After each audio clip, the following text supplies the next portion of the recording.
Aloha. Good morning, guys. Hope everybody is enjoying their weekend. So this particular video, you guys see this, right? I'm in paradise. As most of you know already, I live in Hawaii, Honolulu, Hawaii, and the sun is like gradually rising. But it's like 6:30 in the morning over here. But oh, this is beautiful. I am in paradise. No tribulation, no Armageddon. And I'm already in my own paradise. But anywho, guys, this video, know your worth. Jehovah's Witnesses need to know their worth.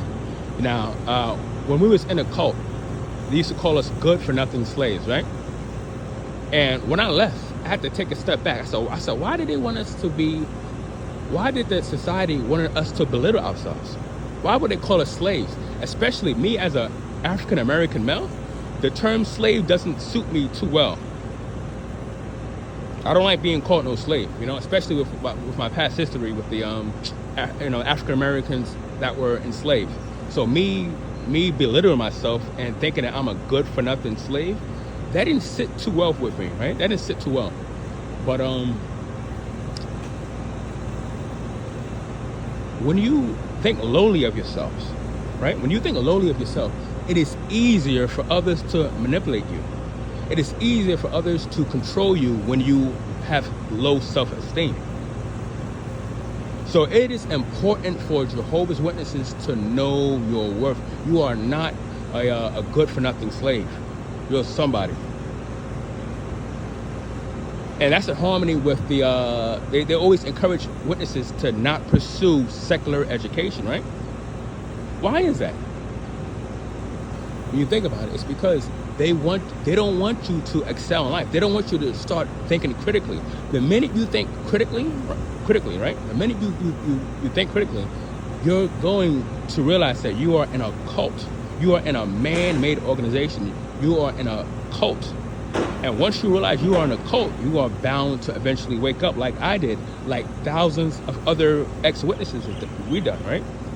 Once we use our critically thinking skills, and we realize that we say, hold up, something's not adding up here. This is not making sense. And a lot of witnesses will say, oh, just leave it in Jehovah's hands, right? If something doesn't make sense, if something doesn't add up in the organization, what do they say? Oh, just leave it in Jehovah's hands. Pray about it. Let Jehovah take care of the matter, but you keep going to your meetings. You keep going out in service.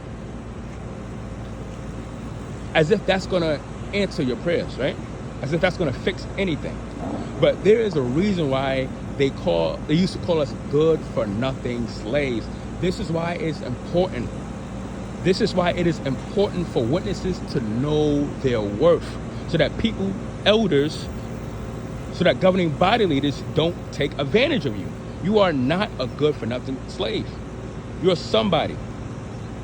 Now, when I had my my last judicial with the elders, right? A lot of you guys know I'm from New York, born and raised. I had my last judicial with the elders, and this was the beginning of my waking up process, right? I had the judicial with the elders. I was inactive for quite a while, and I confessed my sins to them. I told them, yeah, I've slept around, I fornicated, I was out there in the world, yada yada yada. And one elder, and then before I say this, I told him I fornicated, I slept around, I was inactive for quite a long time. I was deep out there in the world, living a sinful life, right? But I said, brothers, the last 2 years prior to this judicial meeting, I was going to all my meetings. I stopped fornicating. I started to live like a legit witness. I changed my entire life. I put on the so-called new personality for 2 years prior talking to those elders, right? So one elder goes, well, how do we know? How do we know you're not going to slip up again? How do we know you're not going to fornicate again? Yeah, you've been on the right path the last 2 years, but how do we know that you're not going to have another slip up? We think you need to be the fellowship. And see, it was important that I know my worth. These elders were already, what's the word?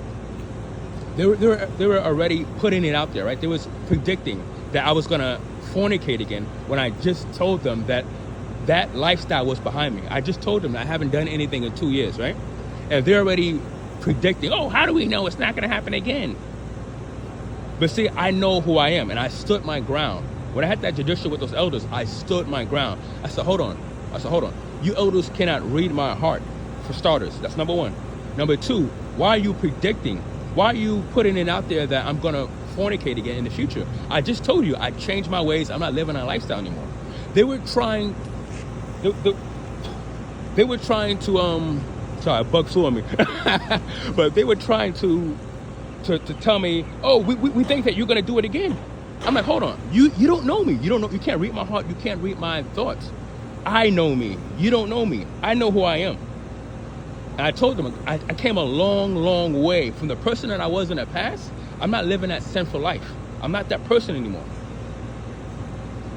And so when I had that judicial, right, I stood my ground because I know my worth. No one can't tell me nothing. See, now most witnesses, right? Most witnesses, they will let their elders abuse them.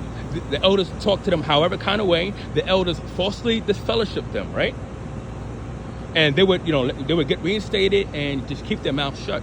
But me, on the other hand, when you abuse your power, I don't care who you are. I don't care if you're an elder, a CEO, a governing body leader. I don't care who you are. If you abuse your power, I'm going to call you out on your bullshit. Excuse my French. But I'm going to call you out because I know my worth. I'm not going to allow anybody to talk to me however way they want to talk to me. I'm not playing that. I'm not doing that. So I stood my ground. And when I got reinstated, right, I was already awake. I was the fellowship for 2 long years. But when I got reinstated, I told the elders exactly what time it was. And I let them know that they reinstated an apostate. I went viral. A lot of you guys know my story. I went viral, and I told all the witnesses. I told my JW family and friends that, guys, the elders don't have Holy Spirit. Because if they did, they would have never reinstated my apostate ass. I was an apostate by the time I got reinstated. And I made it known that these elders have zero Holy Spirit. They have no Holy Spirit. They are just men pretending to play God. And I did that because I know my worth. So if you are a Jehovah's Witness watching this video, know your worth. You are not, once again, you are not a good-for-nothing slave. You're not a slave. You're somebody. They tell you that because they don't want you to know your worth. They want to keep you, they want you to belittle yourself. The minute you start having some type of confidence, the minute you start having some type of self-esteem, you're not going to allow people to abuse their power. You're not going to allow people to talk to you however way they want to talk to you. These elders are drunk on power. These elders are drunk on power. They love this. They love knowing that they could crush someone's spirit. They love knowing that they can divide families and friends. They love that power. Don't give them that power. Know your worth, all right? Once again, you are not a good-for-nothing slave. You're somebody. You're somebody, all right?